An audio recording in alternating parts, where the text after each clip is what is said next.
Lindsay here, the Frugal Crafter, flying solo again for Ask a Crafter. I feel like I've got the camera at a weird angle of trying to be comfy. It's so cold! Oh my gosh, it's 16 degrees! And it's funny how, like, if it's 30 degrees out or even 20 degrees out, it doesn't feel as cold down here. Today it feels very cold, and I washed my hair and I came downstairs. I didn't dry it first, and I think that just, like, chills you to the bone when you've got, like, a wet head. And I had my hat on for, like, all morning, and then I took it off for the video because I look like a, I don't know, I look like a doofus, basically. Not much of an improvement, I know, but oh well. So it's been very exciting for those of you guys that follow CHA News, which is the Craft and Hobby Association news. There's been a lot of videos out this weekend showing all the goodies from the Craft and Hobby Association 2015 show, and I always love it. Every year, it's almost like I clear the weekend, I grab my coffee, I sit down a couple times a day at the computer, and I look at the different videos that have been out.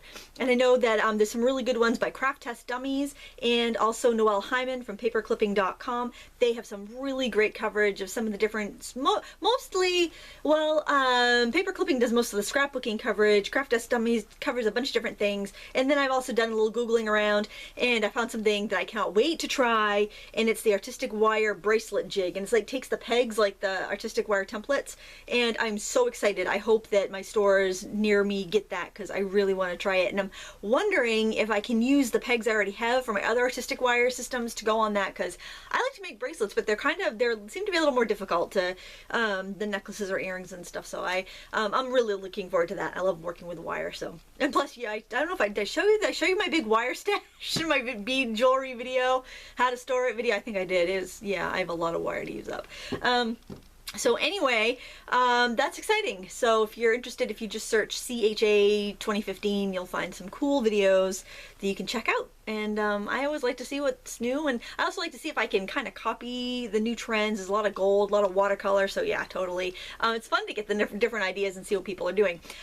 Okay, so I have my big jar of questions, which I'm going to be dipping from. I really want, maybe I can get through this today. I don't know, I might be able to. But I did have one question come in this morning, and I actually talked with this woman, Margaret.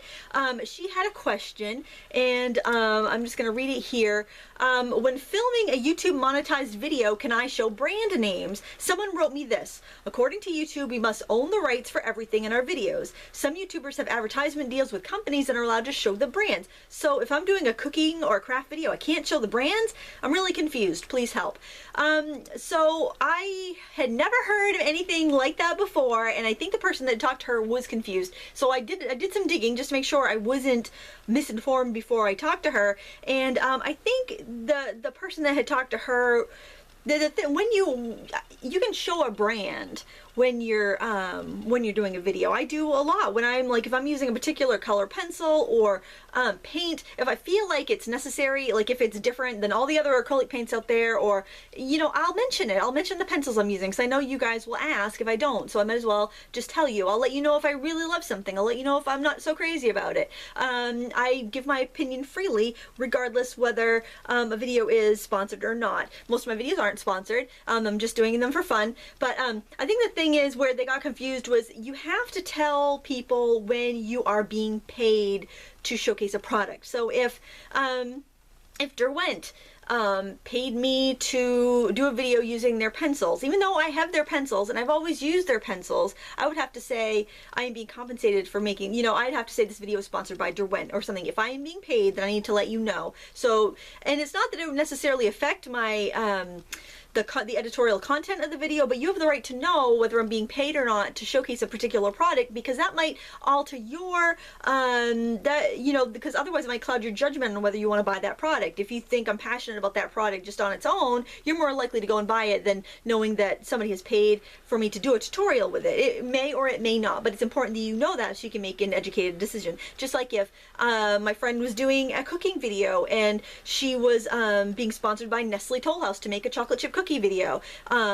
Even though you could use whatever chocolate chips you want, if she's being paid, then she'd have to say, this video is sponsored by Nestle Toll House, or whatever it is, just so that the viewers can make an educated decision. So as long as your viewer, beyond a reasonable doubt, or can make a reasonable, as long as there's you've let your viewers know in a reasonable fashion that you've been sponsored by a company, then you're fine. So you can use brands all live long day. I think when you see videos and you see that somebody's taken a piece of tape and they've covered over the brand name on a tool or on a bottle of this or a package of that, it's not that they're not allowed to show the brand names. It's more that they don't want to give away the publicity for free, is basically that. Especially if they have other sponsors that are paying to have their products used in their videos. They don't want to have company X paying and then company X saying, hey, how come you're just using their products for free? That's not fair. So I think when you see that, that's usually what's happening. And you can use,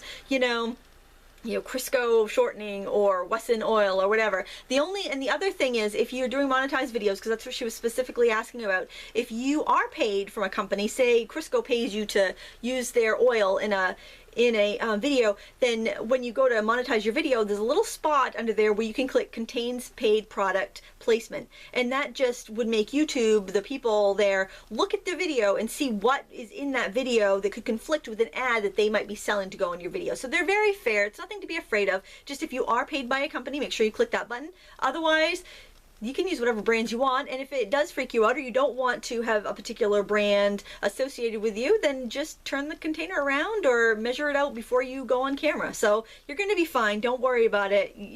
If somebody knows different, I have searched all over the internet today to see if I could find anything contradictory to that. If anybody knows different, let me know. And most of these companies actually have campaigns where they say, share on Twitter, share on Facebook, hashtag this and hashtag that. They want it shared. They want their brands put out there. So I have never had a company email me and say, please stop using my products in your videos. Usually they email me and say, can I send you more products to use in your videos, because I just sold a bunch after you did a video with that. So and that has happened, so that's kind of fun too. But yeah, I mean, as long as you're not, ripping on a product or doing anything that could potentially hurt somebody's business that, was unwarranted, you should be fine.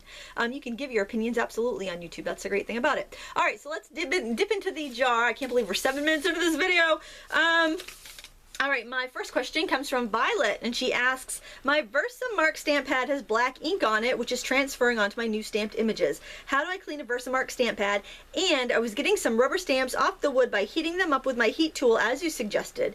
2 worked for me, and the last one not so fine. It was one of those $1 stamps, so that could be the reason, but what happened was this. It started to peel off without a problem, and then about halfway through, a huge chunk of the rubber stuck to the wood. Oops. What's the best thing to do now to be able to get a clear stamped image? Do I cut off the leftover rubber and just use it as if it was a clear stamp? I think she's probably meaning the foam ripped on that last part. Peel the foam all off, and then you can attach new cling foam to it, or you can just put some, use a glue stick to attach it to your block, or you could use, tack it over and over again. The foam usually does rip when you're unmounting them, especially if they're old, so don't worry about that. The rubber should be fine. And as far as cleaning the Versamark stamp pad, that's happened to me before. It's usually not ink I've gotten on my Versamark pad, and the Versamark pads are those clear ink pads that you use for watermark stamping or heat embossing. And what I did, because I had a wicked mess. I had embossing powder. It was awful, and sometimes I get glitter spilled on it. I'm just a train wreck. So what I did was I just washed it I actually just rinsed it under the tap, and most of the powder and everything came off. I just kind of patted it dry as well as I could with a paper towel, and then I added some glycerin to it, or you could add your Versamark ink to it, and it worked fine. If you're worried that your tap water might be contaminated or something, you might want to use distilled water or boil it first. I've honestly never had a problem with my tap water making anything moldy, but I know some people are very worried about that, and if that's the case, just boil your water first and you should be fine. So that's how I would do that, Violet. Great question. Okay, Lexi asks, I was hoping that you might be able to discuss Copic markers versus the Spectrum Noir markers. Well, they're both alcohol markers. They're 2 different brands. The Copic is kind of like the Cadillac of markers, and the Spectrum Noirs are more like the, I don't know. Let's see, I don't know my cars very well. They're more like the Camry, I guess. No offense. I mean, we have a Camry. They're fine. They're not a Cadillac, though, I'll tell you that much. They do work very similarly. The new ones you can get a brush tip nibs for. The old style, I have, let me show you. I have all 3. Oh, I can show you all 3. Look, I'm just arm's reach. Look at me over here. Let's see, I've got a Copic, I've got an old Spectrum Noir, and I've got a new style Spectrum Noir. Okay, so these are the Copics. Copics are fantastic. They are probably, I also like the Letraset Trias, but you get a brush tip on one end, and you get a chisel on the other.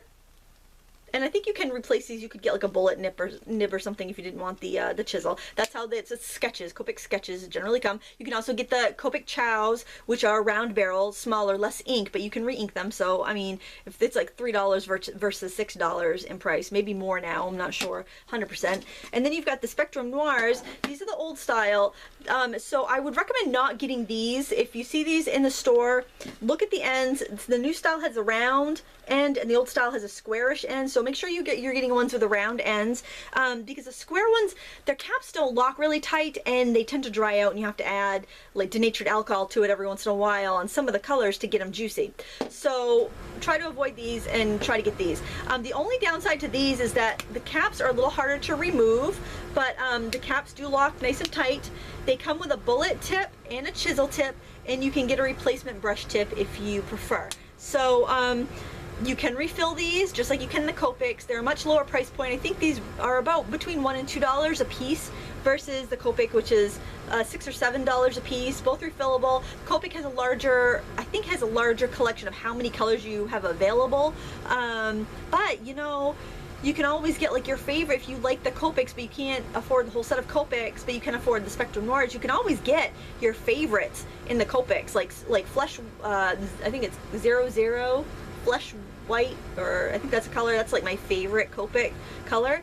So like you can always get your favorites in the Copics and get the others in the Spectrum Noirs. I really think if you love the brush tips, you'll want to just do a cost comparison and see how much it would cost to buy enough brush tips for the markers, the Spectrum Noirs, versus just buying the Copic sketch markers for the brush tips. But I mean, it's a considerable savings, and you'll eventually probably have to replace your brush tips anyway if you do a lot of marker use. So I think the Spectrum Noirs are fine. They're not quite as, I don't like them as much as the Copics, but you're comparing a, you know, $1.50 marker to a $7 marker. So, you know, it just depends on how important that is to you. What I recommend is buying a couple of each, and you can buy different colors. They'll work well together. Play with them, see how like that round barrel feels in your hand versus the oval one versus a small chow marker. I mean, maybe a chow marker, which is $3, won't seem so much worse than the Spectrum Noir, which is $1.50 to $2. So it's the same type of ink, you can get the same results. It's just, you know, how much that, you know, high style is important to you, how much that comfort and how much that those little extras are worth it to you, basically. Hope that helped. Let me know what you decide. I'd love to hear in the comments below. And if you guys have comments, opinions on the markers, you can go ahead and leave them for her. I'm sure she'd be happy to read what you guys have to say too.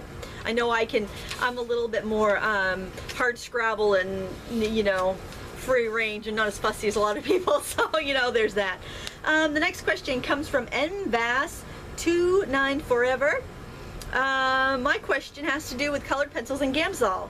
First off, what is it? And second, is it really necessary for blending? Do you get the same or better results using baby oil?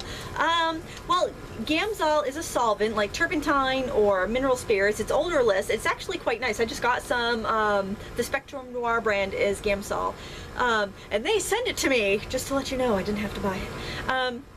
And that works very much like mineral spirits. Mineral spirits, even the odorless, does have a little bit of an odor.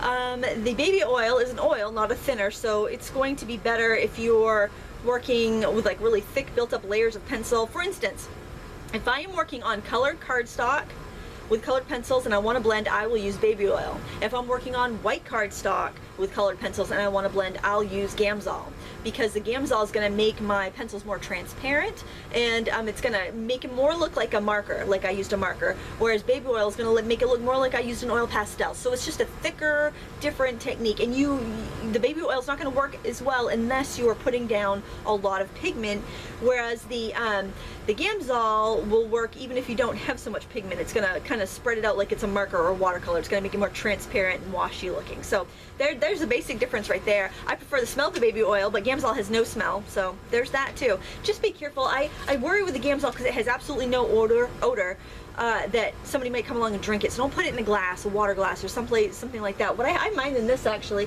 this is just an antique inkwell, and I keep my Gamsol right in that, and it won't spill, and it's pretty, and nobody's going to take a sip of this because it obviously is not a glass of water or vodka. or whatever you have. I'm not gonna judge. Whatever you have in your craft room, that's your business. Not judging here. All right, Kathy Flynn asks, what is the best brand of spray enamel for the white tiles you buy to use alcohol inks with when making coasters? I hear about pit pens and micro pens. Oh, these are 2 questions. Okay, first one. I like the Krylon triple thick spray. It's available at Walmart or any of your home improvement stores. It's just a clear spray paint, but it's 1 coat will give you a really good glossy finish. You could also use Envirotex Light, I think, but I like the Krylon triple thick. It dries pretty quickly and it gives you a great coat. I hear about pit pens and micron pens. When would I use each type? Well, pit pens and micron pens both contain a permanent ink, which is not alcohol based, it's a pigment ink. You could use those interchangeably. The pit pens also come in a colored India ink that you could use for anytime you'd use a watercolor marker. You could use it like for brushing on your stamp and stamping with, but once it dries, it's not going to be reactivated if you brush water over it. So anytime you want to, you know, have your color down and you want to be able to like watercolor over it or work something on top of it and not have it bleed on you. So hopefully that helps. I believe you could use the pits and the microns for like as far as the black fine tips interchangeably. I use them both. I don't, I actually fill both of them with India ink. I believe that's what's in both of them. Pit says it has India ink. Micron says it contains pigment ink, which I believe is India ink as well. I can't tell you 100%, but I do refill my microns with Black Cat India ink and it works fine. So there's that anyway. That's what I do. Your results may vary. I should start saying that because sometimes people are like, I tried that and it didn't work for me. And I should just say your results may vary because, you know, we all have different stuff and have different techniques and some people don't follow directions. I'm not pointing fingers or naming names. And maybe I'm, you know, wackadoodle on some of my ideas. But I do try them first.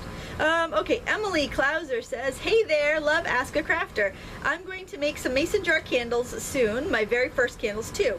I heard soy wax is the easiest to work with and I've done my research on how to make candles, but I was wondering if you knew any good affordable brands to try, or is there even a difference in brands considering it's just wax? Haha, thanks so much, hope to hear from you soon. Well, Emily, soy wax is perfect for making container candles because they do need to be in a container. You don't want to do the dip candles or molded candles with the soy wax because it's just too soft.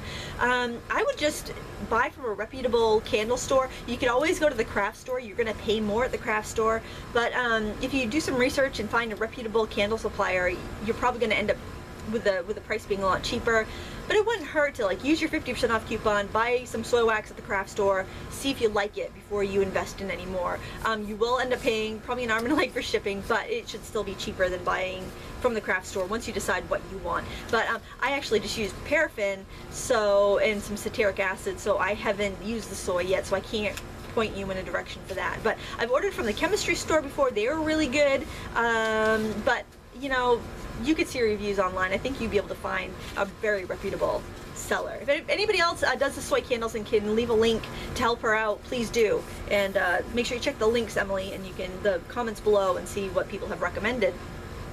All right, Stacy asks, will you please help me understand the difference between artist gels and mediums? Well, I have to laugh because I'm going to keep this out because I was sorting my acrylic paints, getting ready for all these organization videos I'm doing this month, and I have a drawer full of mediums. I have Liquitex mediums, I have golden mediums, I have Folk Art and Americana and Delta, you know, craft acrylic paint mediums. So I actually was thinking I should do a video kind of going over all of them. So what I'm going to do, Stacy, is keep this strip of paper out on my desk so I can do that video on its own because I don't feel like I can really explain it here in the minute I have left before my camera shuts off.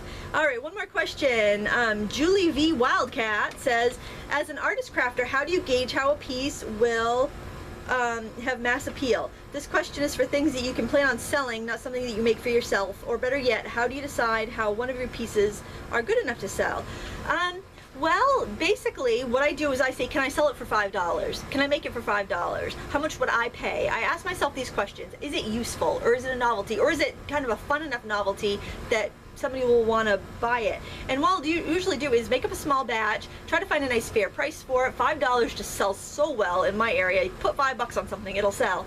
And then if there's yes to enough of those questions, then I'll make it. But it never hurts to make a few, put it out on your table at a craft fair, ask your friends, and if you get good response, then go ahead and make some to sell. That's my advice. I hope that helps. Well, I want to thank you so much for watching today. Please give me a thumbs up and subscribe if you like those Ask a Crafter videos. And until next time, happy crafting!